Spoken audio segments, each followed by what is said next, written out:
Баршаңызға сәлем. Бүгін жасалу жолы ерекше түріктің донерінің рецептісімен бөлісемін. Ол үшін біздер фаршты алып, үстіне жуаны күштен өткізіп немесе ұнтақтап турап, тұз, бұрыш салып араластырып аламыз да. Осындай кондитерский қағазға салып, екінші бөлігін тағы да үстіне қойып, оқтаумен жайып аламыз. Жұп-жұқа болып жайылады.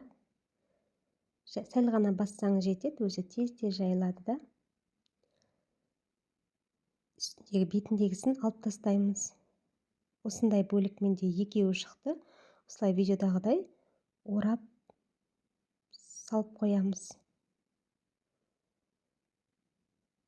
Содан кейін осылай қалбымызға салып, қасына помидор және болгар бұрышын саламыз да 45 минутқа пешке жібереміз.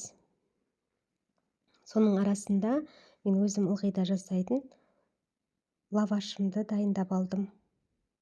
Бұл лаваштың рецептісі менің видеоларымда бар, қарасаңыздар, өте тез дайын болады.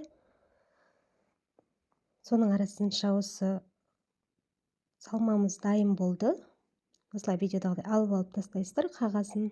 Содан кейін мен көкөністерді салып, осылай блендерлеп алдым. Сіздер ұсақтап турасаңыздар да болады. Лавашты алып,